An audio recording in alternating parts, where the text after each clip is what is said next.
about 2.5 years, up to 3, I would say, to complete. It would seem that the COVID fight has been completed, and then our numbers followed to also illustrate what happened in Europe when it comes to public opinion, what happened in Europe when it comes to the mood and attitudes, what is the inspiration that the political forces, progressive political forces, grow when it comes to the big debates, trust in institutions, role of state, role of the European Union, the dimension in which they can involve citizens in participatory democracy, but also the big questions of our time, like how to fight populist forces, how to fight authoritarian forces, how to fight myths in politics, and what to do to be strategically smart and safeguard a better future for each and everyone.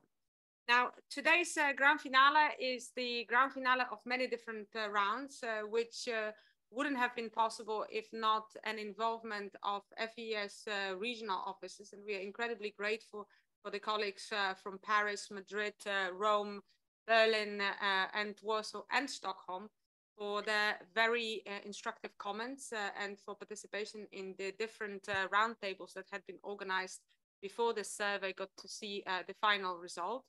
As also, we are very grateful to the FEPS member foundations who helped us identify the speakers who could contribute in the debate and help us get a better understanding of the data within the respective national context.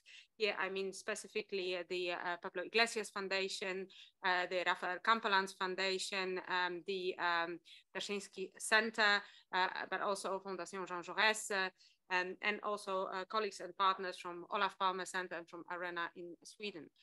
So there have been a lot of people involved in the different rounds. Our database suggests that within the different workshops, debates, and contribution, we have had the views of around 350 people.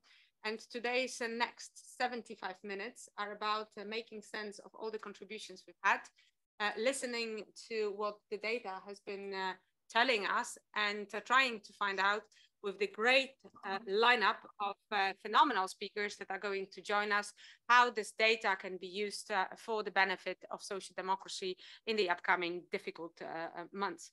I would like to point to everyone here in the studio, as also those connected with us online, that this event is being recorded.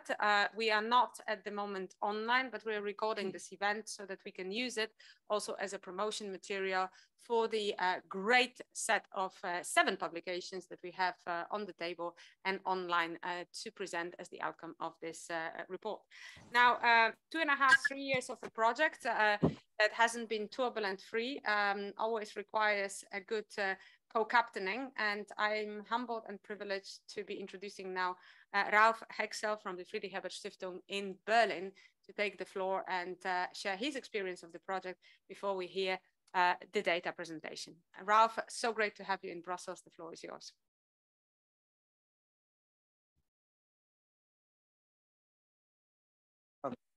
Okay. Yeah, thank you, Anja, for the introduction. Also from my side, from the side of the FES, some introductory remarks to start our exchange today on this project, implications and lessons for European Social Democrats after the COVID-19 crisis. Anja already said it was a project not free of turbulences. I would say this is a little bit understatement. I must admit, for me, in my many years at Friedrich Ebert Foundation, was the most difficult and most protracted project because we started shortly after the COVID-19 crisis began in early 2020. We started the project. We expected and planned 1 year, not more. And then after many changes and after realizing that COVID and the virus took a completely different course, then the whole project took almost 3 years. And so I'm very happy that today we can present the final studies, one comparative overall study which addresses all the 6 participating EU countries, and then the 6 country studies with a national focus. And after all these, almost 3 years, I'm really very happy that we can now present these studies. And after really completing successfully the project, I would like to say a big, really thank you first to our friends at FEPS, especially to Anja and to Celine Gedish. And I would say that we really showed good nerves and a lot of perseverance. So in the course of this project, I would like also to thank the colleagues from the Catania Institute in Bologna, Professor Salvatore Vassallo and his colleagues. They all also contributed significantly. And then I would like to thank the Kies-Kompass team from Amsterdam. André Obel is with us today. Jordan, you are participating online. Thank you very much for your efforts and very good work. And I would also like to thank, Anja mentioned it already, my colleagues in the 6 participating countries where we have offices, and they also contributed to the success and the good quality of this whole project. Yeah, so much from my side. Now I wish us interesting and insightful exchange. Thank you. Thank you very much, Ralph. Thank you very much indeed. And I have next to me, it was already announced as a cliffhanger, André Krauwer. He's a professor of political science and communication at the Vrije Universiteit van Amsterdam. But he is also a founder and the main drive, together with his team, of Kies-Kompass, who came to help us giving the European dimension to the data that had been initially indeed collected by Instituto Catania with the support of Donata. Andre, lots of controversial findings. We have 6 respondents already ready to contradict you just immediately afterwards. Good. In the briefing, I asked that you are bold and provocative, and nothing less is expected from you. Thank you very much. It's a pleasure to work with you again. We consider you as one of the FEPS long-term friends. You have been at the very first FEPS podcast, FEPS Talks. I'm making a commercial break a little bit. But today we're here talking serious business, serious data. The floor is yours. Yes, so yeah, long term, I'm already a member of.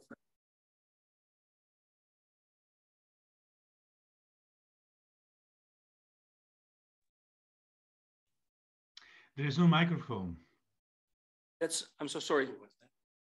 That's a very good point to make. So I said that indeed I'm a long-term friend.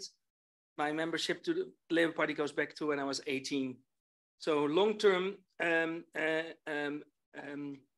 history of social democracy and a very big interest academically, but also practically. I am not sure if this is sharing correctly. Shall I press the green button and is it better then? We're getting professional help. We're getting professional help. Full screen, look at this. Now we're here. Good. Now we're rocking, yes. So let me tell you what has been done. So especially thanks indeed to Jordan Kutishki in Amsterdam, who has been doing the bulk of the analysis after we got 2 waves of data that have been collected at the end of 19, 20, and 21.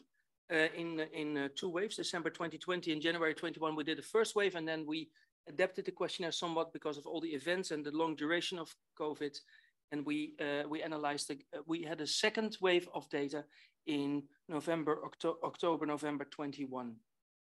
And so we basically track, I think, in a very good sense what happened during COVID. And the questions that were relevant was what's going on, particularly in terms of support for social democrats in and out of government. So that's a very interesting thing. We'll come back. So when do people support the COVID measures? Does it have a bearing? Does it have a link to if the left or right is in government? It does, actually. You will see huge effects. First of all, there was a rally around the flag effect, which means that people in a crisis always rally around those in power, almost regardless of who is in power.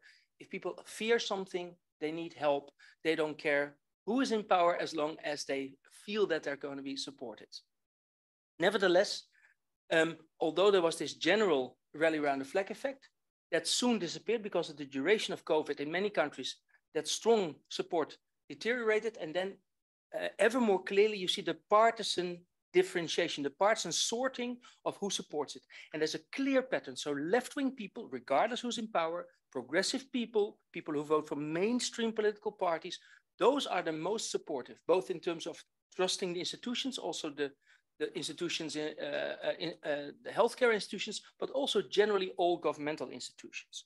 And the most, I would say, low trust, anti-system, and also against all the measures are more on the right wing, but particularly in the populist corner of the political spectrum. And as we will see, there's also a nice curvilinear effect. That means that also on the radical left, there is a sort of curve of people in terms of support. So regardless of which countries you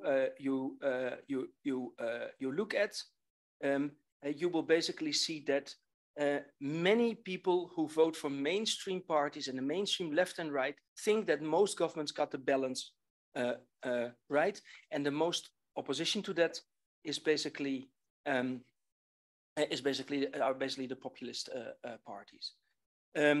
In Poland, there's a different story. I will get back to Poland. So Poland is very interesting because the populist party, right-wing populist party, is in power there. There's a whole reversal of what we know sociologically on how people react. And so when your own party is in power, the populists suddenly start to trust the government, go down in conspiracy theories because no longer the left is manipulating our children. And so there's a complete reversal there in terms of the logic of what we find in the other countries. That's very interesting. So we'll get back to that. Now what we did is because we had a lot of data, too much. So we made it very simple today. We made a few indices. So we basically took a lot of items that together measure one thing. So we don't have to go through all the individual items because that's too long. And what we did, we tested 6 models. Is there an effect of age? Because we know that in a pandemic, your life cycle matters, right? If you're young, you are less impacted probably in terms of health. You want more freedom, you want to go out, and older people want to feel more. So there's a life cycle effect. Educational attainment always matters. There's a partisan model we will test both in ideology and your partisan preferences, so your voting behavior. Also, we have a general ideological left-right orientation, an urban-rural divide, and we look at precarity. So can you cope with your income? Because in a pandemic, vulnerable people, of course, are more impacted, and we assume that because they're more impacted, also their mindset, their political convictions, their opinions change. And so we have an institutional index, which basically includes all kinds of governmental institutions, including healthcare systems. We have a support for COVID measures. There was all kinds of questions about the evaluation. And we have a support for immigration index and a populism index. And I will show every time sort of the general trends and then go into which of these models, so does age, education, political orientation, what explains best what we see in the data. So like we said, the majority of people were actually, as certainly in the beginning, relatively happy with the balance that governments found. But you can see a clear Patterson effect, and that is that the left likes more that governments prioritize health over jobs and economy. So it's very interesting, right? Because you would also think the left could also just protect jobs, but they'd rather protect health and then basically provide financial support to people rather than saying, okay, we have to keep things open in order to create jobs or to keep jobs. And so there's a clear divide in terms of left, right, in terms of what you prioritize here. And so what we did is every time we look at different types of indices. So the first indices we're going to compare are institutional trust. So this set of do you trust the institutions and support for several COVID measures. And every time what we do, you can see on the horizontal axis, you can see institutional trust, and the higher the score, the more you trust. And support for COVID, those are the indices, all these things you can support. And the higher the score, the more you support the COVID measures that the government implemented. And you can clearly see that that supporters of mainstream parties are most supportive. So every time here you see all the models, and we put in educational model, you see educational levels, you see rural divide, you see age groups, you see party preference, you see comfortable or uncomfortable, and not coping with income. All these models are in there. And every time I'll tell you what you see in the data, and I also put sort of the text there together with Jordan. So populists overall have the lowest institutional trust and the support for COVID measures, and substantially so. So the populists are always up, always way out, except Poland. I'll get to that because they're in power. Income is a very important predictor. So people who are reporting that it's very difficult or just difficult to cope with income always score lower interest. Basically, this is output legitimation. The system doesn't serve them, so they don't like the system. The system needs to change.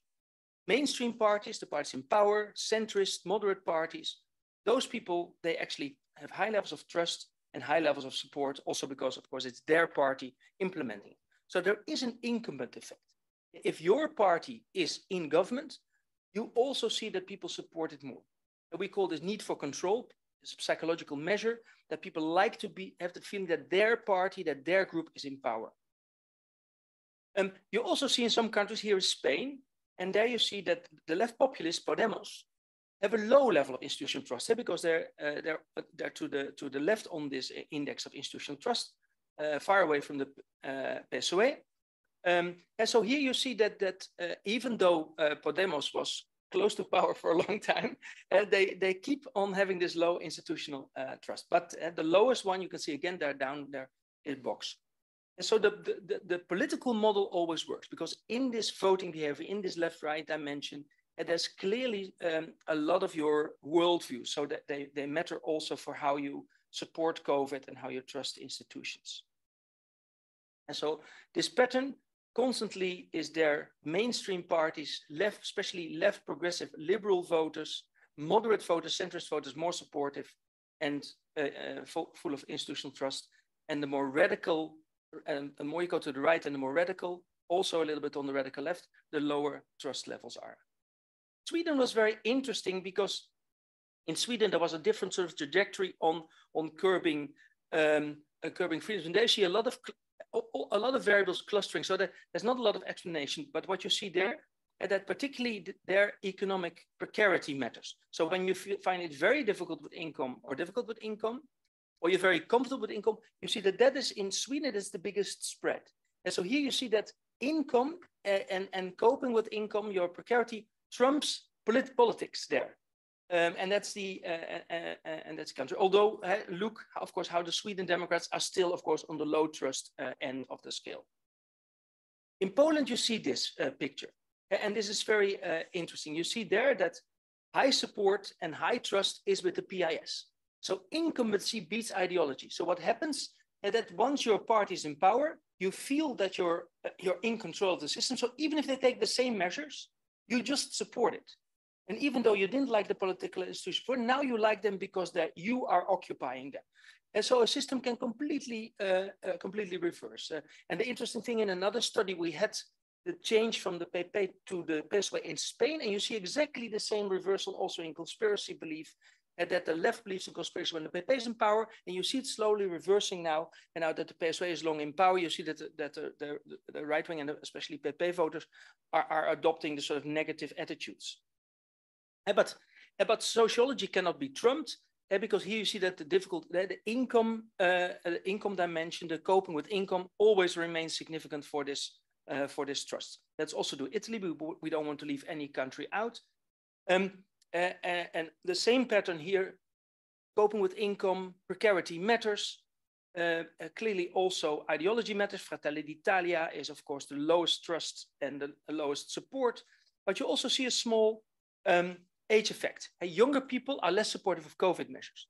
You see that almost across the board. Younger people felt very, very curbed in their freedom in life and had more difficulty than older people who felt that they were more protected, and also they minded less that they lost some of their social contact. But young people really rebelled against that. But the strongest effects is always partisan models, ideological models, and economic precarity. Unless you have a very polarized political system, like in Poland, and then incumbency trumps everything. And the smaller effects are always age and educational attainment. And so, yes, there is an educational effect, but it's not stronger than the political effect. Yes, there is a gender effect, but it's not as strong as partisan effects and economic effects. And one reason why you should always campaign on the economics as Social Democrats, always, because it really matters and it's the most explanatory stuff. We also looked at support for EU membership in relation to general institutional trust and others. And you can see in our data that most people in European countries, maybe also as a result of the Brexit gone wrong, still see EU membership as very favorable for their country. But the more you go towards the political extremes, the more they become anti-European. That is no surprise for anybody who has seen any research on EU support. We just put the pictures here of vote propensity. So what we asked people, what's the likelihood you will ever vote for a political party, also the Social Democrats. And you can clearly see the more likely it is you vote for a Social Democrat, the more likely you are to support EU membership of your country and like Europeanization.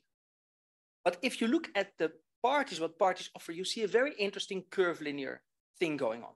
And so, yes, usually the left progressive, followed by liberals and the traditional right, are supportive of the EU. Here you see Germany, all parties are pro-EU, CDU, CSU a little bit moderate, but the most anti one is the AfD. If you go to Sweden, you see a beautiful curvilinear relationship. You see there the right is more supportive, the right progressive is more supportive of the EU, and both on the extreme right and on the extreme left, you see an anti-European attitudes. The same goes for France. And you see that there is an extreme right that's very moderate actually on the economic dimension. They've learned that most of their people actually like some parts of the welfare state. So they become welfare state chauvinist. We did a whole study on that if you want to read more. And you see also that the radical left is more critical of the European Union. They're not against, but they're very critical of the European Union. And so every time you see this beautiful curvilinear effect, in Italy, they pretend there's no right wing anymore. They were all in favor of a lot of handing out, apparently. But you also see the curvilinearity, although it's tilted a little bit. But there you also see that particularly at the extreme right and the extreme left, the communists you see there just down there are also Euro-critic. And so in Italy, les extrêmes se touchent, almost. We dived into this a little bit further recently. I dived into this a little bit further, and if you want to be very precise, what you see is that yes, left-wing people are pro-EU, right-wing people are more anti-EU, progressive people are pro-EU, and conservatives are anti-EU. But what we can clearly see that there is far more anti-European analysis when you look at the conservative corner. And so left-right matters, but conservatism, the combination of conservatism and being right-wing, that is really where sort of the depth, the deep oceans of anti-Europeanization exist. But you see, for example, in France, you see that clearly you see this, that the right wing is anti-EU, but also the extreme left is anti-EU. You see a beautiful curvilinearity there. And so I put a conclusion in there. Yes, we find a curvilinear relationship, but mostly for the conservative end of the conservative progressive scale. For citizens at the progressive end of the scale, EU support doesn't matter so much, whether they're left or right. And when you're progressive, you're pro-EU. And that's a very important lesson, that progressivism trumps left-right when it is about the EU. And we have to be very careful in campaigns about that. Repeat this. I can. It's not an easy conclusion, right? That's right. And so we looked at 2 dimensions. I always look at multiple dimensions, because I think when you only look at left-right or only a progressive conservative, you don't understand what's going on. And you need to separate purely economic redistribution effects from people, how they see society and how they have cultural values. And you cannot do one-dimensional politics because you'll not understand. And so that's what we did. And then we looked at, so where does anti-EU attitudes concentrate? And you see that when you do a left-right dimension, you see that both on the left and right, it curves off. So on the right extreme, very high anti-EU attitudes, but also on the left extreme, you see anti-EU attitudes. So when you use left-right, you see a curvilinear relationship. When you use progressive attitudes, and then you relate European attitudes towards progressive conservative attitudes, or cultural attitudes, there's no curving off. When you're progressive, you're pro-European, regardless if you're left or right. Not if you're extreme right again, because then of course you tilt. But but it's very important. Because extreme rights are not progressive. Usually, there are a few people that hold very complex ideas. But let's not go into that. We had Pim Fortuyn was one of those people. But usually you see that head. So when it's about EU, so the moment people are progressive, they are pro-European. But being left-wing doesn't automatically mean you're pro-European. That's very important. Not all left are with us. Yes. So we also looked at populism, because populism. And we're not going to go into the definition here. We can have a debate about that. You can ask the question: what do you think populism is? But there's a strong overlap between populist attitudes, extremist attitudes, and conspiracy belief. And we wanted to get that sort of extremist mindset in this project, because over the last 20 years, this has become a really important way of thinking about things. And we find that all across Europe, populist voters are more conspiratorial. We do again these models. So we do again the 6 models. So we can do sociology, we can do age models, urban, rural, income models. And then we can see how does this institutional index, so trust in institutions, relate to conspiracy belief. And there you see that the strongest effects are again partisan, but very much populism. So less left-right, but more populism. Of course, left-right also matter, but you see here the AFD is strongly conspiratorial, far out from the whole other group. And also economic precarity, coping with income, really matters for being more prone to conspiracy belief. And look at much more than, for example, education. So oftentimes people explain believing in conspiracy belief saying, oh, those people are stupid. They have a low education. No, having a low education doesn't mean you immediately start believing in conspiracy theories. But when you have difficulty in life, you think that somebody did something to you. You externalize blame. You look for an explanation why this stuff happens to you. And then you're more likely to fall into the trap of conspiracy, I believe. There is an effect of education. Of course, it's not that it doesn't matter. And it's even larger than institutional trust. And so there is a way, I would say there is a cognitive element to believing in conspiracy belief. And the more you like complexity, the more you're able to take in complexity and look at the world, the less likely it is that you go for the simple solution and the reduction of complexity, or i.e. simplicity in conspiracy belief. But the effects are usually more political. Here you see the increment effect again. Suddenly in Poland, the populist right-wing voters have a very low score on conspiracy belief and are very highly trusting in institutions. So completely reverse sociological model, everything changes. But look at coping with income. And still the economic model still matters.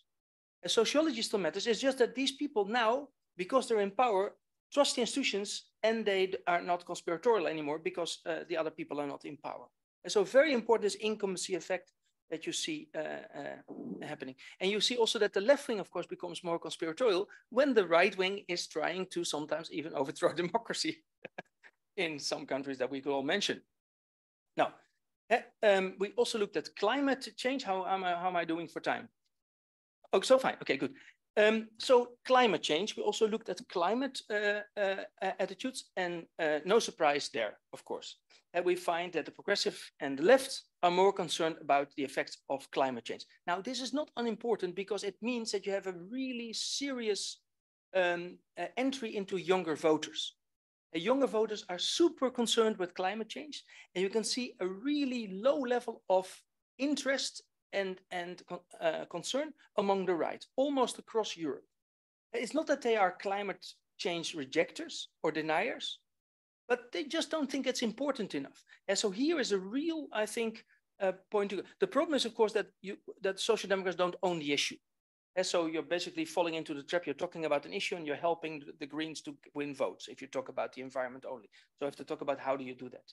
But let's look at these attitudes of climate change. We asked if people believe that climate change would have a dramatic index on future generations. The more you think that, you score higher on this vertical dimension, and the institutional index we keep the same for reasons of clarity. And there you see clearly has strong partisan effects again. And the climate cynical people are siding on the right with the AFD in particular. But look again, also difficult with income, middle education, low education. Those people are also less concerned about the climate on future generations. And look at how the older generations and the young generations are always close together. I find this very interesting finding because it means that there's not many things that combine sort of two groups in the life cycles model. Very young, the youngest group, and the sort of group that is almost retiring or is retired. And those are actually very close together in their opinions on the concern for climate change. And we know that the Social Democrats have an older electorate, so they actually now share this with younger generations. And you see that there's always this enormous effect of economic precarity and much smaller effect of age and educational attainment. And that's almost across the board. It is ideology, politics that matters, partisanship that matters, and it is economic precarity that matters. And the other models work, but much less so. In Spain, we see this very clear picture of almost everybody in the political center and on the right, especially on the extreme right, being very low in their score for climate urgency. Both people who vote Vox, people who make themselves right, but all people who call themselves centrists score much lower on this urgency for climate change. And although Podemos has a very moderate support for institutions, they're the highest party, they're the greenest party in Spain, at least concerning their voters. In Italy, you also see the strong sorting on political attitudes. The Partito Democratico and the Greens, very high score on their concern for the environment, and the more you go through the centrists, Forza Italia, Salvini's, Lega, and then down to Fratelli, the least interested they are or the least they think that there will be an impact on future generations. Now, in order to make sense of this idea that it's not all education, there's something else going on, we started to think about what could be the explanation of why these populists in particular are very conspiratorial, they deny climate, and they basically don't trust the institutions. And it all has to do with what we call gullibility. So in Dutch is goedgelovigheid, which is a very beautiful word, I think. And we find that that populist people with a populist mindset, political extremists and populists, are more likely to believe any claim when it's outside their own core beliefs of which they're very convinced, either overconfident that they know best. But they have a very uncritical mindset for all other information. And so we did a study in this to understand what was going on in this data set, which was the initial idea is, okay, populists will distrust mainstream legacy media. They will trust information coming from the mainstream, and they will trust alternative sources. But what we found was far more interesting. People with a populist mindset, they basically cannot distinguish the quality of information. They believe everything, except when it goes against their own ideas. Then they reject everything. So they have a very black and white way of evaluating information. Either it fits what they think, it's true, whatever craziness there is, or they don't know about it, it's not part of their mind, and then there's no difference. All information is the same, regardless of the source. And so this makes it highly problematic, because what you basically get is they lock up with people who say the same things. They constantly get a positive reinforcement of their own bias, and that creates a sort of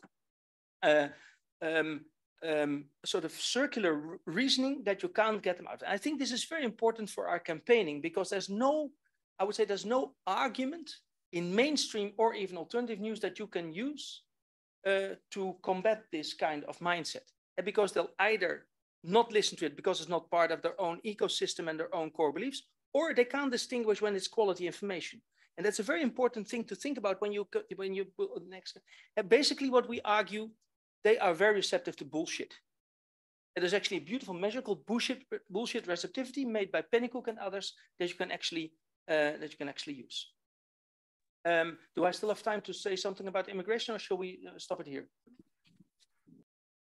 Maybe immigration is the last point. It's not a surprising point. It's not a surprising point.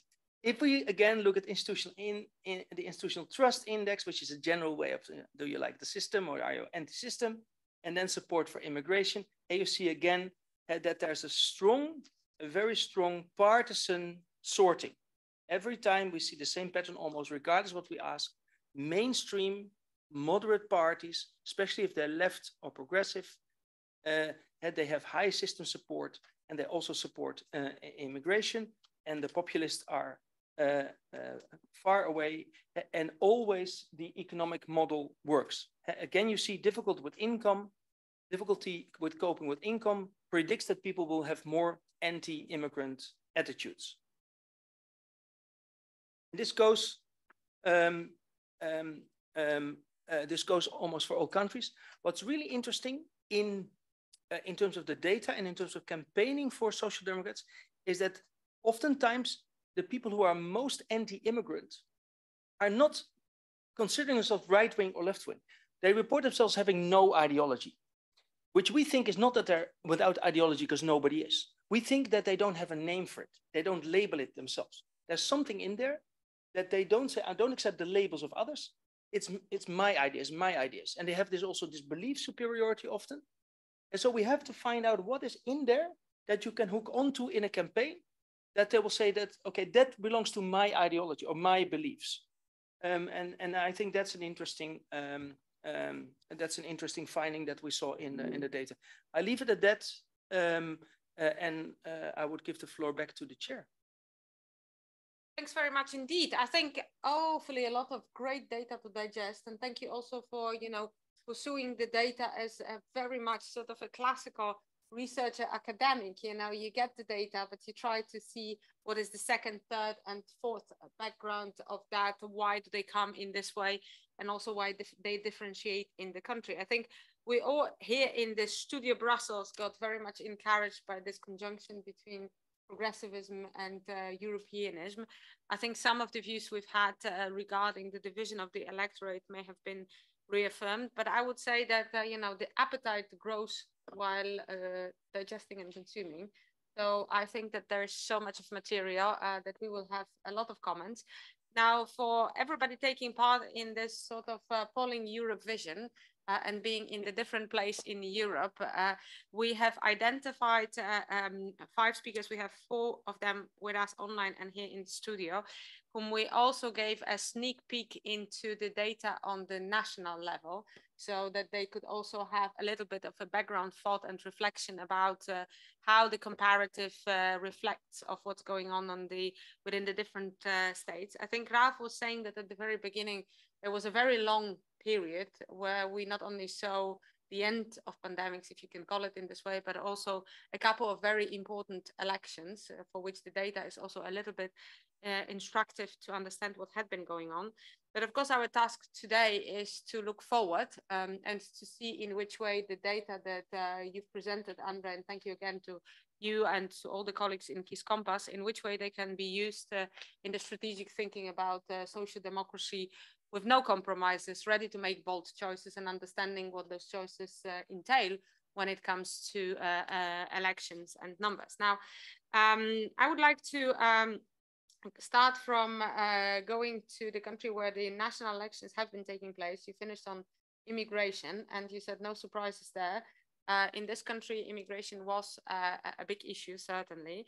And I would like to ask Erik Sundström, who is a research fellow and communication strategist at the Swedish Trade Union Confederation, LO, also a long-time next lefter within FEPS, and also a lecturer, if I can call, and a trainer of our annual Autumn Academy.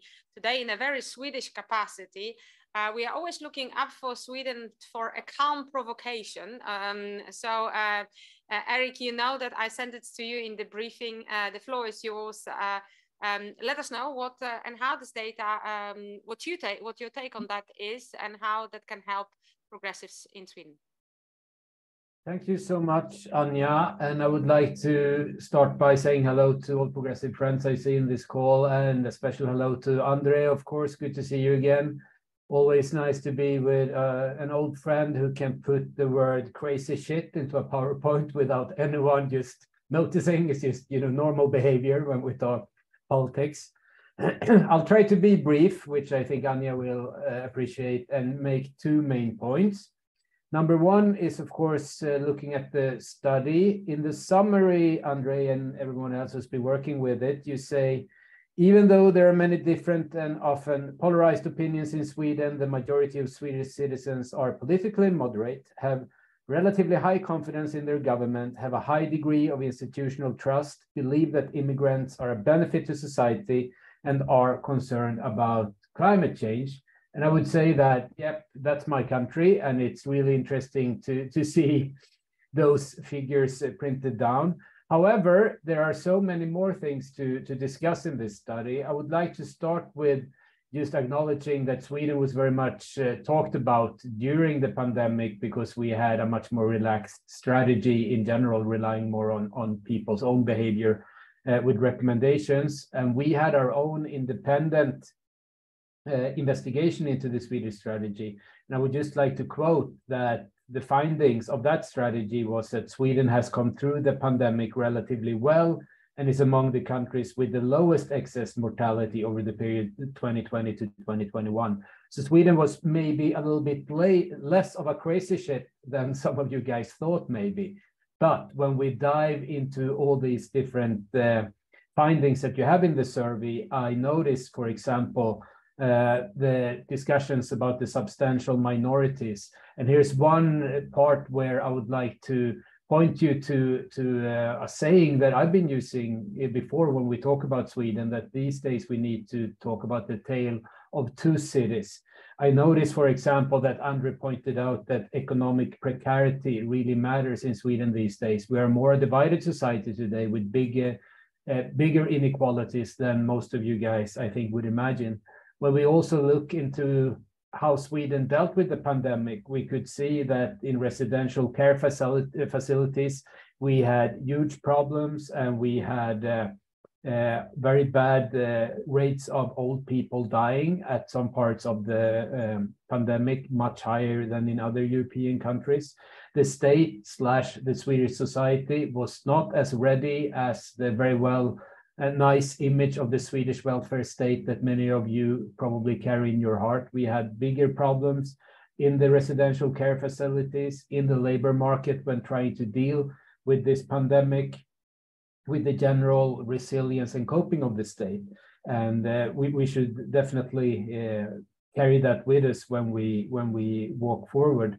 I would also like to stress that in the numbers, we can see a little bit of a twisted blessing all the time, which I think is a curse of social democratic parties also in this country. People tend to believe us, and if you believe in the COVID measures and that society is a good thing, you're a social democrat and you trust us.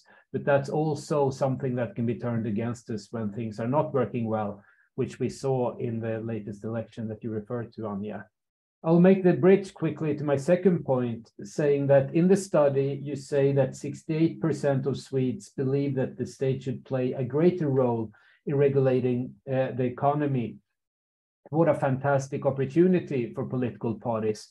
And I would like to be remembered by you all by quoting something that I think will be maybe the main lesson of these few minutes that I talk to you. And it's quoting a tweet that I know that I have quoted at least to some of you guys before. And the tweet was, of course, tweeted during the pandemic, and it said the following: there was never any lockdown. There was just middle-class people hiding while working-class people brought them things. And I think that when we start looking at the lessons of the pandemic, I see many things for social democratic parties and trade unions to reflect upon in the survey and in what we have done, for example, at the Swedish TUC after the pandemic. Just a few brief points. We made an internal survey that showed that 94%, and I requote that, 94% of the Swedish TUC blue-collar members worked in their normal workplaces during the pandemic. There was no lockdown for them. They were out working each and every day, driving the bus, being in the supermarket, taking care of kids, etc. And when you say that there's an economic precarity matters, when you say that many people think that the state should play a greater role in regulating the economy, there's of course a huge opportunity here for center-left parties. We have also started doing an investigation into the welfare state from the Swedish TUC, which we call the welfare gap, mapping out how much resources we spend on welfare and how much we ought to spend in order to have a Swedish welfare state that we all carry in our hearts. We also recently made a new kind of summary report about what the Swedish TUC really thinks about the welfare state. Indirectly, it has been influenced by the pandemic and the gaps we saw in terms of how the Swedish society works these days. I would like to close with something that, and it's like singing the praise of my own crazy uncle or something, what I've been working on a little bit more lately that some of you guys know. And we have a little bit of a new assignment here at the Swedish TUC where I work a lot on Swedish resilience, civil defense, how the Swedish society actually will be prepared for the next crisis and how trade unions can cooperate to build Sweden stronger if we have an energy crisis, if we have forest fires, if we have a new pandemic, or if things go totally south, if we would have an even larger war in Sweden. Do we have shelters at factories? Do we have resilience at workplaces? How will the labor market work for trade union members in the next crisis? There's loads of work to be done there in the progressive family, I think, and I would be happy to talk more about that in some other setting, but I definitely think it's part of the COVID experiences that social democratic parties need to bring forward. I will close by saying that I saw 3 things in this survey that I will carry with me. It's a bigger role for the state. There's loads of progressive people who believe in climate change, but we also see that economic precarity matters. I think that these 3 things will be really valuable lessons going forward, not least in the European elections where my old friend Niels is a candidate I saw. Climate change is a big issue, the role of the state. It's a comeback for us who have a red beating hard to the left. And we should also see in all these numbers that economic precarity matters. What we learned when we were really young, that there's a left-right-wing scale in politics and that we need to think about economic factors as also a really important part of politics. I think this survey validates that. Looking forward to the discussion. Thank you for giving me the floor to start with. Thank you very much. Thank you very much, Eric. I think very interesting insight, especially the story of 2 tales, as you say, the story of the division and the explanation in conjunction with both what you've been doing as the Allo trade unions at home and with what Andre had been presenting. Lots to take on. So thank you, Stockholm. Thank you, Sweden, for your sense in the debate. Now, 12 points. 12 points, well. Now we are moving on with a debate which we could have moved to Rome, but Rome and Brussels, there have been the time very close, Rome Treaties celebrations and not only. We are moving to Anna Colombo, who is the International Secretary of Articulum in Italy, but she has been a stakeholder here in the European Union political dimension, having served as the Secretary General of the S&D Group and as a special advisor as well. So I think, you know, Eric said a lot about return to roots, the question of socioeconomic agenda, standing for those in need, realizing, recognizing the divisions and recognizing why people feel precarious and vulnerable. There was an important point in Andre's presentation where he talked also about the relations to Europe, and there he said, well, Italy is very much different than anyone else. I'm not suggesting you focus only on that, but I want to tease you out a little bit, handing you the floor and thanking you so much for being with us. Studio Rome in Brussels, floor is yours. Yeah, thank you, Anya. Thank you, everybody. Just to specify, in fact, I am still the responsible for international and European affairs of Articolo 1, is a small party in Italy, now converging. In the next week, we'll have a National Assembly to finally officialize our convergence into Partito Democratico, and also because of several, I would say, political issues that developed in particular during the last months, and have, I think, a lot to do to a certain, I would say, awareness from the center left in Italy that things must change, and much of this is also into the study. So thank you very much for it.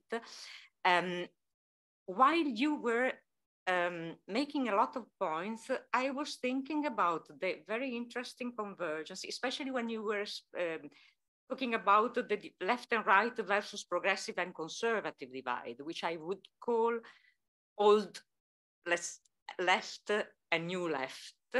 I was thinking about the crossing these findings with another volume, Anya, that FEPS and FES edited, I think, together, which was The Left Behind by the working class, because I think that this is very interesting in seeing how much the social issues is still extremely relevant, that we cannot forget it, and at the same time, we have to have in mind that the future of the left, the left taking the responsibility to want to govern in the next decades, must go together with coping with the new challenges in our society. The study, when I see the data for Italy, are, let's say, obvious now that we see things. There is nothing that can be challenged or what said. I also think that I don't know if you remember, at the very beginning, as you said very clearly, in Italy, it was a real surprise because the population reacted extremely well to the measures. Also because probably there is a question, a demographic question. In Italy, there are many old people. It's one of the oldest in terms of average age country in Europe. And therefore, this, I think, played also a role.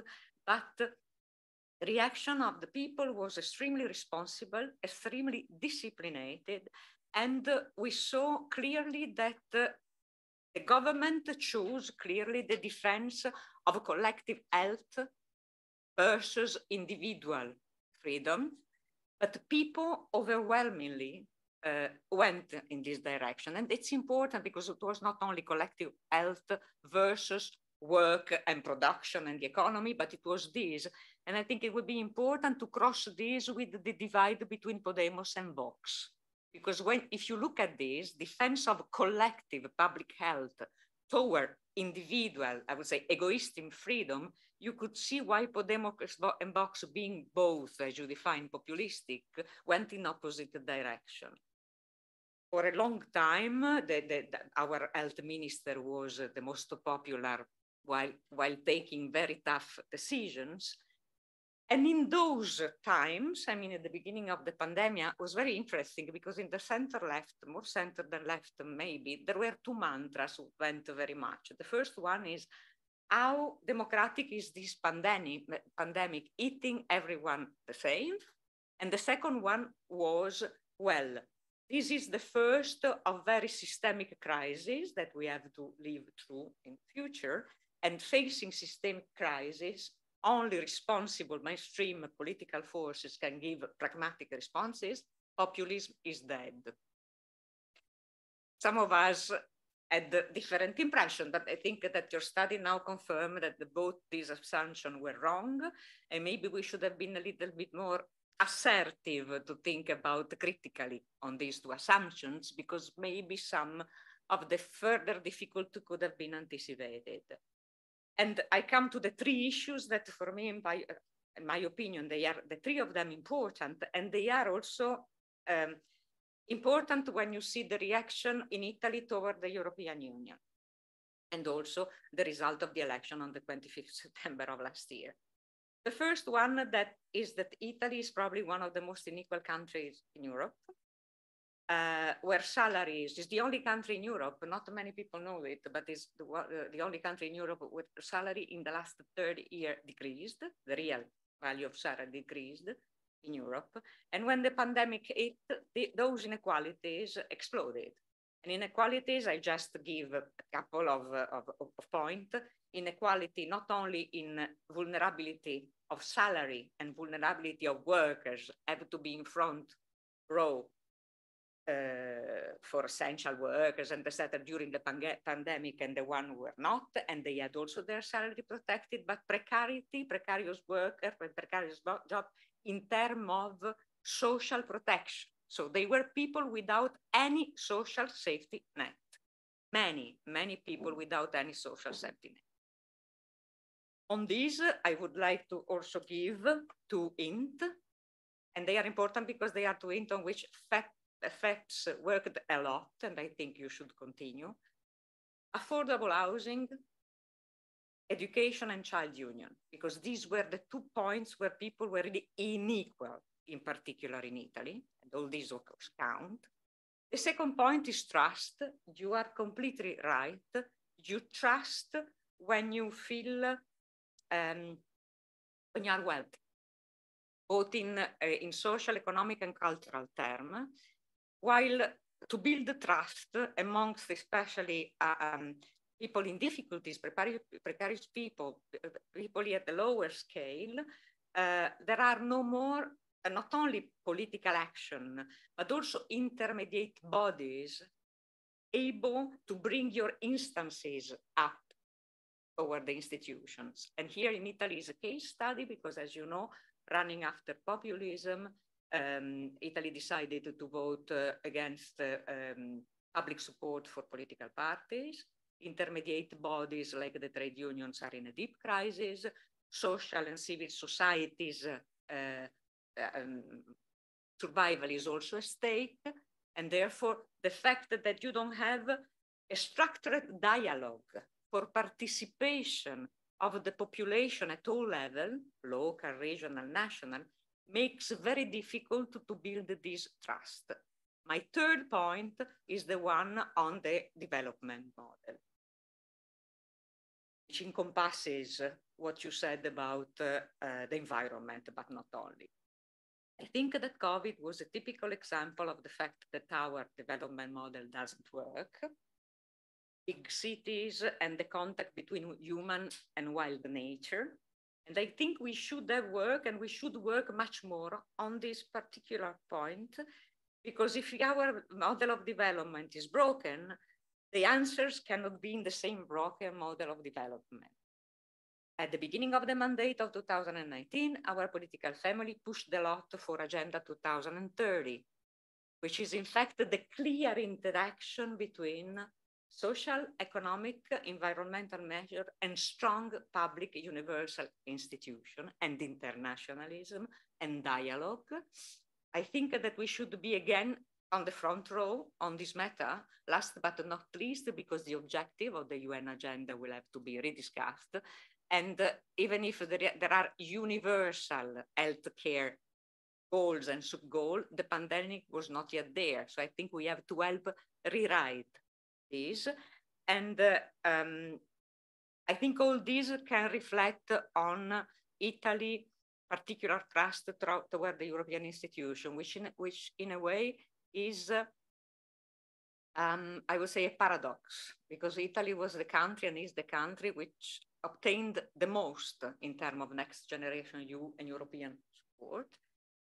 The figures of the Italian economy are brilliant. Even the Commission just revised today the economic outlook of Italy. The government says that it's because it's their merit. And nobody seems to say at the international level that this is obvious result of the next generation EU and what Italy received.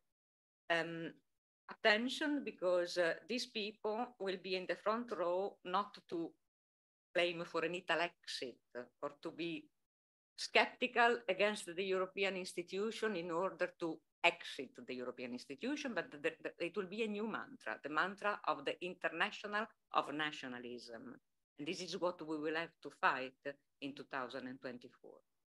I stop here. There will be other comment as well. Thank you very much, Anna. I think, you know, that creates also a signal for complexity that, you know, there is, because when we look at figures, I mean, there have been different parentheses have been made between the different figures. But there's, of course, one thing is the reality at hand. The other thing is perception. And Andra was explaining also what fuels perceptions nowadays. And this, for any campaign, is, of course, a very strong issue. Right, the politics versus political communication. An important point also on the question of the economic standing and how nothing happens by default. So I think a very important point to be made, especially in the times when, you know, Eric spoke about the tale of two cities. I'll come back to that. And you spoke about the great division that we have in between different communities, individuals and communities, regions, and so on and so forth. Now, I would like to move from Studio Rome, Brussels, to Germany. Now, you know, the pandemic has been a terrible experience, cost us a lot of lives, cost us a lot of victims. But in this terrible times, there have been also a lot of impulses for the development of, for example, communication, which allows us also to connect with Niels Hindesman sitting in the car. Nonetheless, I'm judging from the blur background. So that's really totally a virtual sort of possibility. Niels Hindesman, head of social policy department at the IGBCE, and also the SPD candidate ahead of the next European election, running mate of Bernd Lang. So you're wearing two hats. Erik Sundström had already gave a little bit of a teaser advertising and saying, okay, let's see how Swedish and German perspective falls into together. Now there's also Italian context already in place. I think interesting data for Germany also because the pandemic was a common experience, but for every country it was different, and for every individual it translated into a very different set of formative, often very difficult experiences.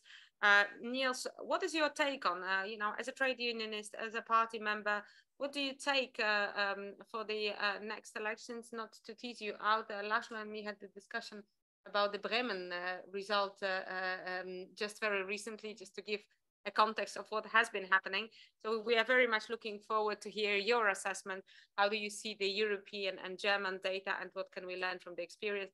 Thank you so much for being with us in such a remote circumstances as well. Well, yes, dear Anja, dear Ralf, thank you for organizing this activity. I'm sorry for being a bit late today, but after 3 years of COVID-19, I really have to say that that I'm still coping with the technicians and with the technical possibilities, and I didn't get a Zoom running right, so I have to apologize for that. Yeah, you asked about the Bremen election, or how we see the outcome of the studies as a trade union or as a social democratic. First of all, my place of birth is Bremen, so I was very happy that SPD won the election there on the last weekend. And what I would say, what I took from this study is that if social democrats do their job right, basically increasing income, putting the cost of living on a affordable level, and bringing young people and people in education, higher education, basically we can win elections. And this is what I took from it. And to leave a bit the debate about COVID, what our main task as the trade union at the moment is how we organize basically the transition of our economy. And I see a lot of parallel things taking place between what you found, especially for the COVID-19 crisis, and the transition we are facing. The transition for our people in the trade union means that they are fearing if we need to change our way of production, our way of our economic system, what kind of effects will that have on their jobs, on their cost of living? And this is a very important question also what the right wings and the populist party gain a lot of power from, because there is this uncertainty. And at the moment, we're having a debate in Germany, especially about a new legislation on heating in housing, which will increase probably the cost for many people in the next decade if they have to invest in new heating systems. And this brings up a lot of fear because people think that by these measures that the cost of living will basically increase in the next years. And this is the role where I see Social Democrats have to make clear and organize the transition in a just way, that if this is necessary to gain our aims and goals for reducing carbon dioxide and achieving the goals to fighting climate change, then on the other hand, we have to make sure that this transition works in a just way, in a social way, that people who can't afford a new heating system because the one they have at the moment is broken, then we have to find a solution how we help them, how we can support this. And when it comes to jobs, it's even more critical. When it comes to jobs and perspectives, a lot of industry still in Germany, we have a carbon dioxide-based economy. This is especially the branches my trade union is working for. And in these branches, we have a lot of people who are, their whole life is based on basically carbon dioxide production. And that means they know that they have to transfer, that transition has to take place because it's no sustainable way to go on like that. And this is clear, but nobody knows how it will work and how it will affect their income, their situation. And this is where, we have to organize systems, where we have to organize support, where we have to organize qualification, where we have to see, okay, is it possible to save all these jobs, or do we need new jobs? What kind of new jobs are there? How do we match people who have learned, who've been trained on a job for 30 years, and now they have to change how we bring them to this new job, to the new possibilities.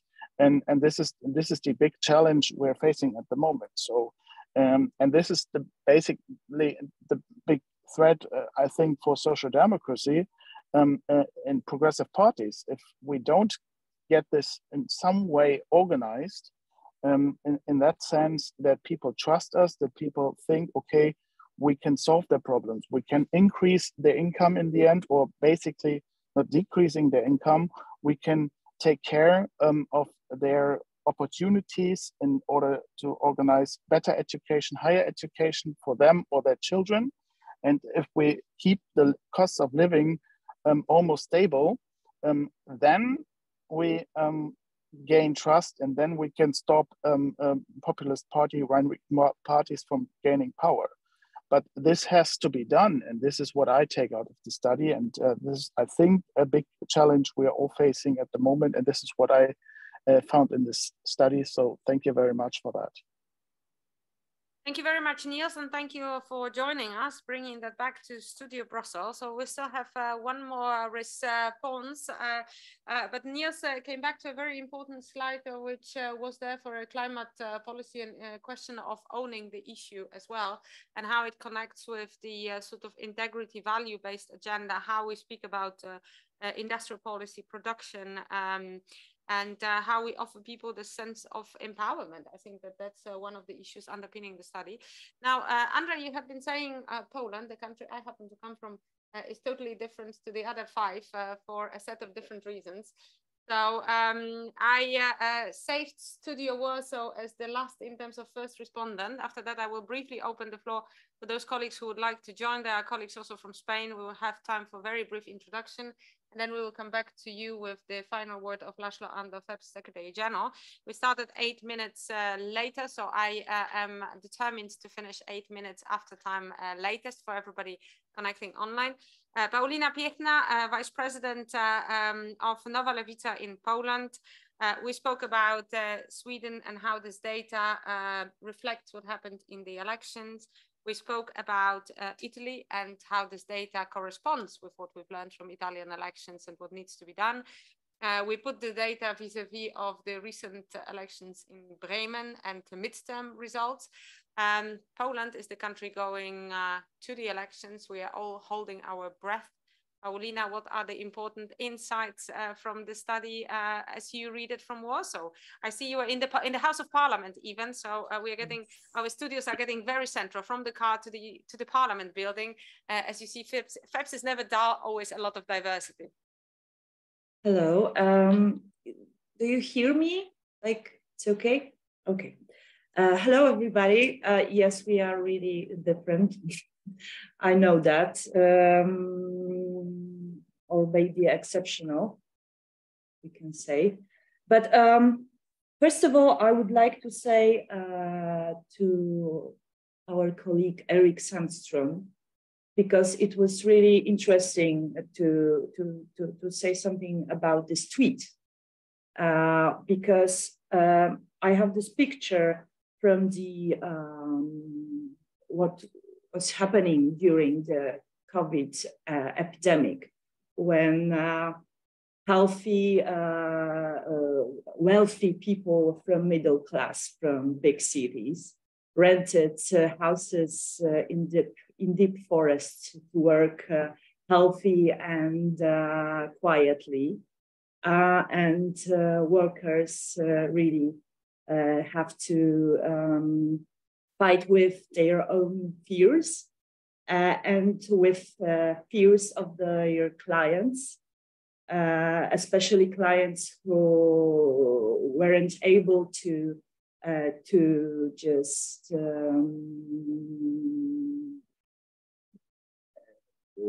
be okay with the restrictions of government. So it's really important to say that this impact for the citizens, impact of COVID epidemic was not the same for everyone. And I think that we have to say that loudly. The second thing is that green energy and climate changes issue. This is, of course, really important issue everywhere, but especially in Poland, where law and justice during this conflict with European Union, and because of their conservative way of thinking, they are really more against speaking about climate changes. And it's really difficult for the new left, for our coalition, colleagues from our coalition, like Partia Razem, just to have this good relations with trade unions like coal miners. We are having now a lot of meetings just to create a common agenda for left and for the trade unions. It is really hard because yes, we have to talk about new place of new jobs, and it's really hard to explain that we just have to have more green energy. We have some problems with also with ATOM and support for that in our own country, in our own party. So there's a lot of things to do. And if we are talking about future elections, which will take place in Poland this year and next year, because we will have the next year local government elections also. I think the most frightening is that we are dealing now with a worrying increase in support for the Confederation. This is a far right-wing party. They are having now 10% in polls. So they will manage if we will lose as opposition elections to create government with law and justice. I think it's possible. And undoubtedly, part of the problem is that the restrictions that the state imposed on citizens during the COVID epidemic have reinforced, like you said, as you said, conspiracy theories and level of trust to states institution. And this is, of course, good for the Confederation, because as a far-right party, they are really against institutions. They don't want, in their program, there is a lot of support for not paying taxes. The most popular idea is to not having taxes at all, if they could. And they are against state. They are saying that they are fighting for freedom.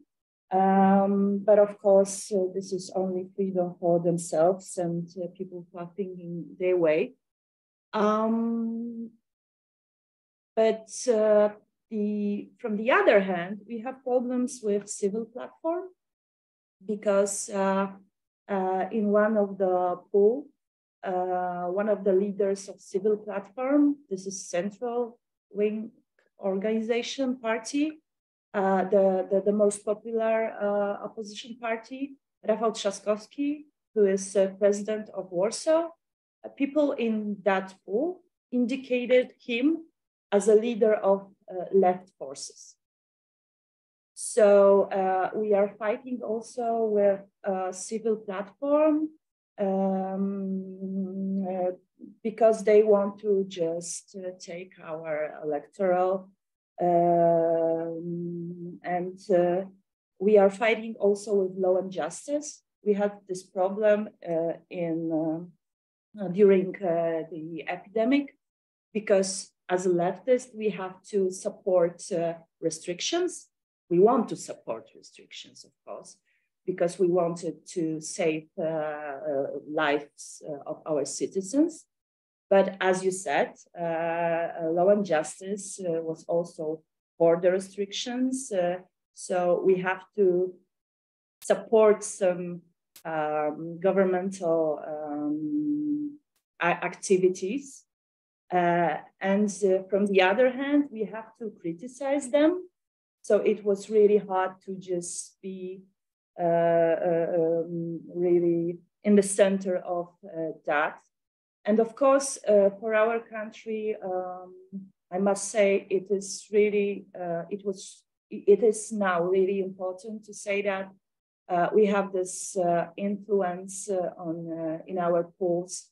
If we are talking about Ukraine, about war, because of course, Confederation as a party, they are supporting people who are against migration from Ukraine also. As you may heard, we had some problems with agricultural products.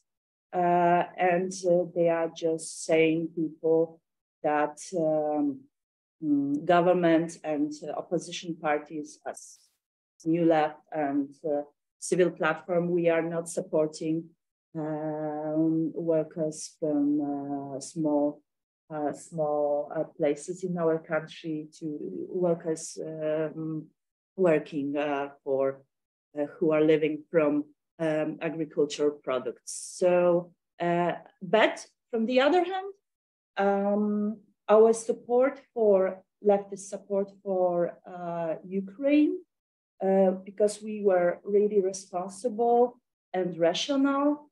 There was really big support for left force from society, that we are really, that we are really responsible force, and that we can really promote, trust in the institution.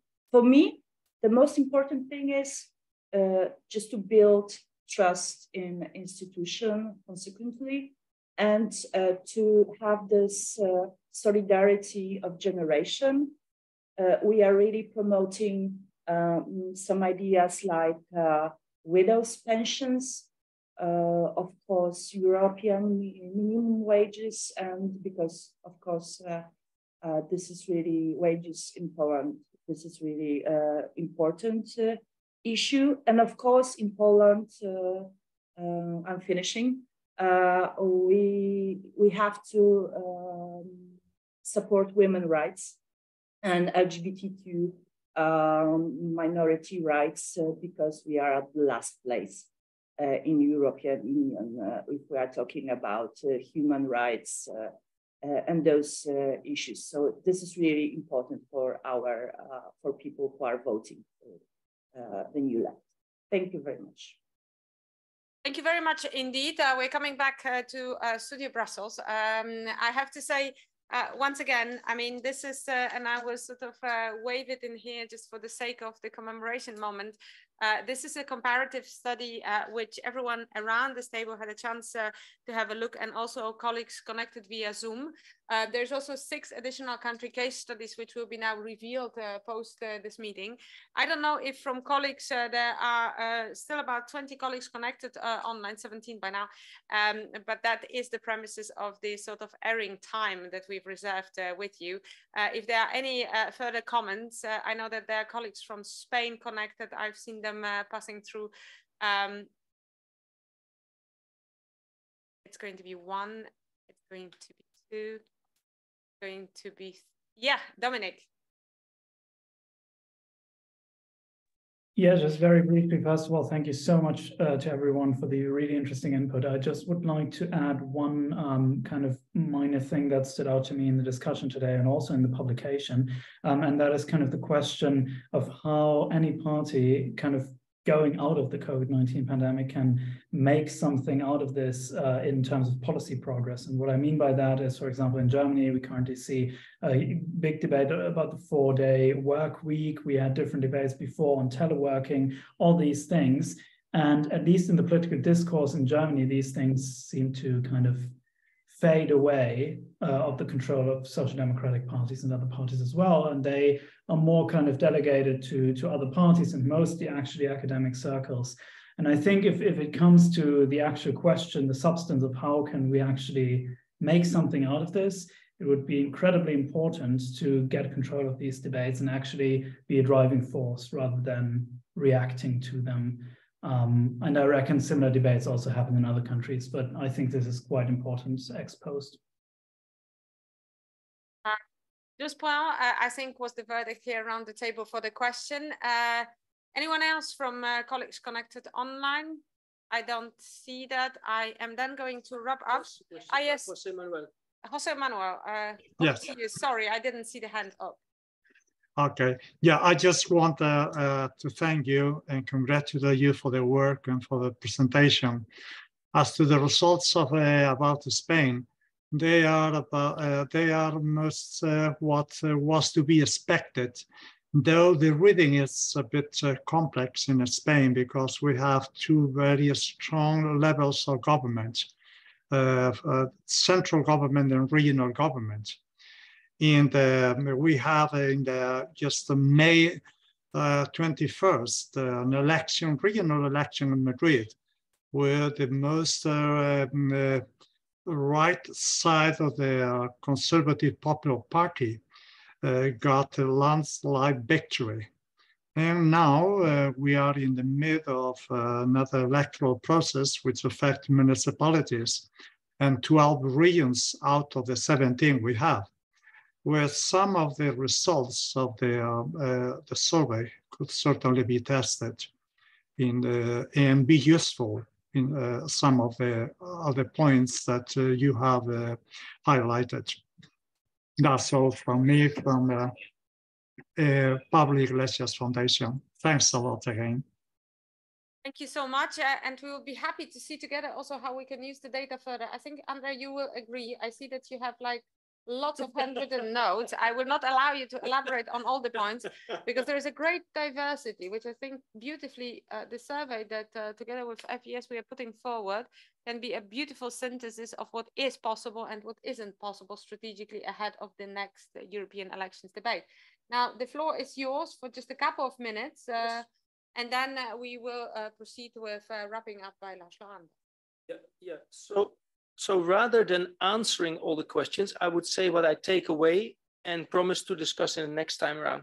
So from Eric, I got this very much tale of two cities. I would say tale of four cities, actually, where we see that the precarious both in work and in the labor market, but also in work, it can be very precarious.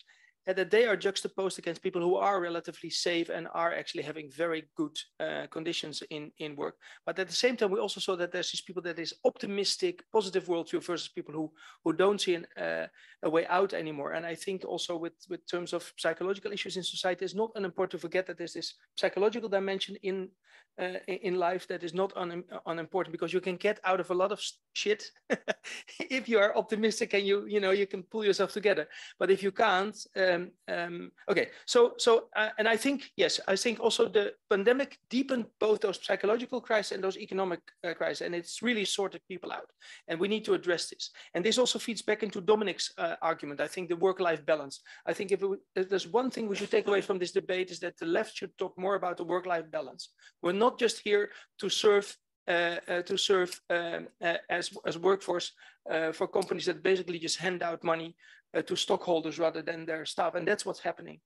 The other thing that Anna really highlighted is this fact that there's economic dimensions there. So what I take away from that is my story about there's the left wing and the right wing progressive versus the left conservatives and the right conservatives. The last ones being very anti-EU, populist, anti-system, and that those voters are basically not understanding left-wing politics anymore, as do many young people.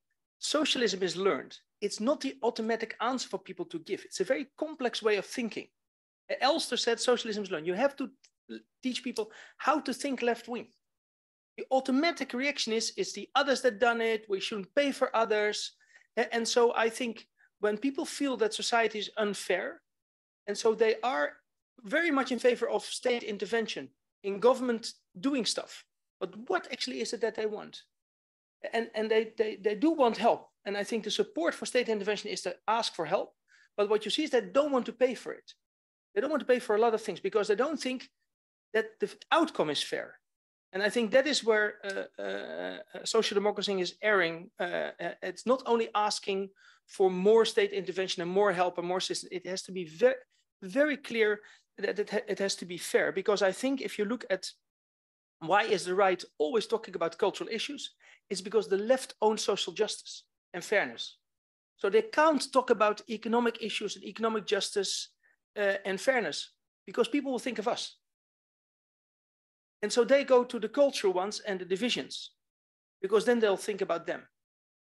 And we're losing ground on this because you see already in Poland, but you see it also in other countries, that the right wing is now arguing that we are unfair and crazy and taking everything away and giving it to LGBT people.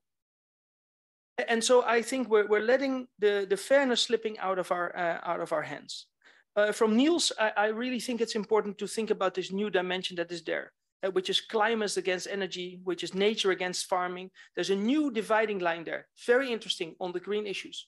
It's no longer a moral issue. It's no longer a separate dimension. It's increasingly connected with left and right issues by paying. People are now worried, who's paying for greening the economy? And they don't want to pay for it, or they fear that they can't afford to pay for it. And they can't ask any Brit now about the cost of living crisis and energy prices. With energy companies threatening to close down the grid if the government doesn't give a handout. That is what's really happening at this moment. And I think there's also a sort of fairness issue there that we're not addressing in the right way. So those are points that I took away from the debate without any answers, but I think there's a whole agenda there of thinking about what left-wing politics could be on those issues, and that you can use in the 24 European election and before that in the national elections and regional and local elections, because it's true. As Spain, Jose Manuel, you're right. Spain has a national government which is left-wing, but the debate is dominated from a super right-wing woman who is in a small office relatively, although it is the capital. But you don't need national office to dominate the debate. And also there, while you're in power, you let the right suck the energy out of the room. We really have to be very careful by losing ground, both ideologically, both on issues, and both on the narrative. Thank you. Thanks very much indeed. Lalo Andor, First Secretary General, the floor is yours. There's ground, enfant. 3 minutes. Okay, thank you very much. Before indeed thanking Professor Crowell for this remarkable survey and the discussion today, I would like to thank my own colleagues, because in the last 3 years, this has been really tremendous work. And especially for Anja and Celine, it took a huge amount of organization, but I think we can say together with Friedrich Ebert Stiftung that the effort was worthwhile. And if we look at it from the perspective of the output and the discussion it has already generated, but what might still be generated in the coming period in order to digest everything, I think we have a lot on the table. At least once a week, I tell my colleagues that FEPS is a gold mine, because you find a huge amount of analysis, text, opinions available if you just look at either the website or a little library. And I think this work adds a few ounces of the gold into this collection, because it will provide very important findings from this critical period.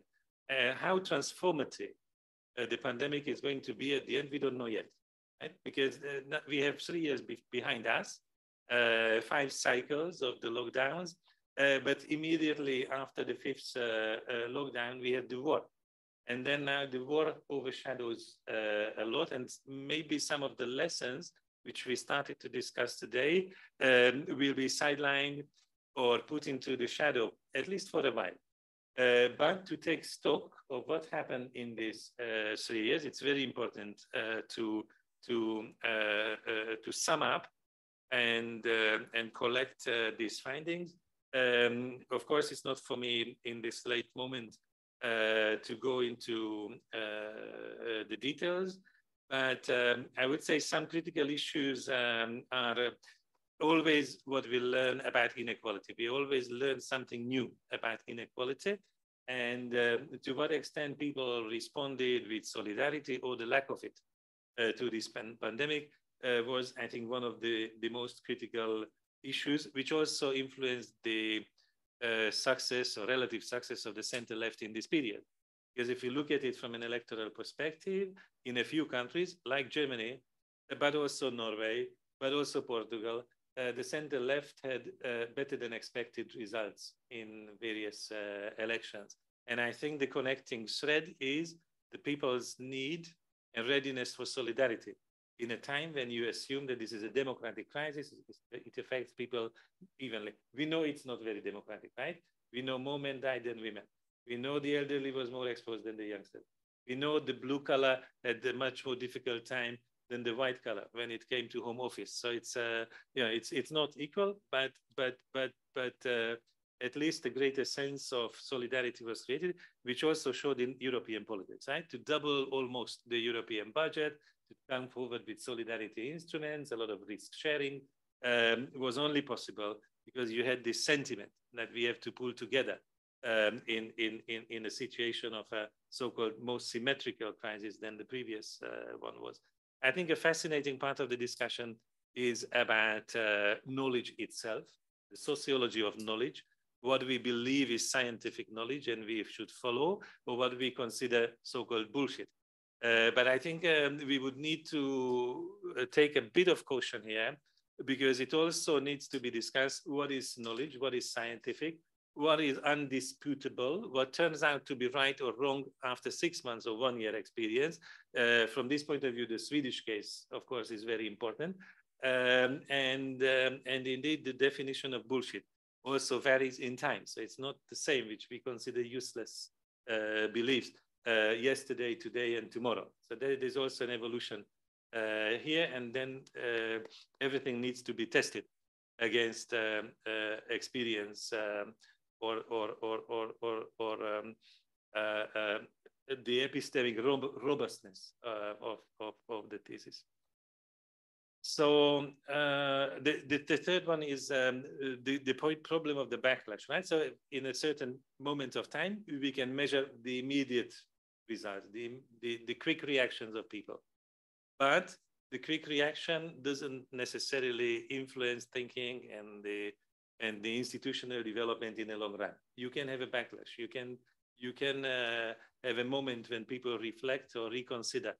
And if you achieved something, you also need to ensure that the achievement becomes sustainable after a positive period. So now, of course, we are in a different cycle. I think we will also have opportunities to discuss the new cycle that began 1 year ago with the war. Let's take advantage of the material that has been collected. Again, it's really great to have received this, and we look forward to many similar opportunities to discuss through Eurovision and connecting remotely with a variety of cities and institutions across Europe and beyond, but also here in the headquarters of our organization. Thank you very much for organizing, speaking, discussing, attending, and listening very actively. See you next time.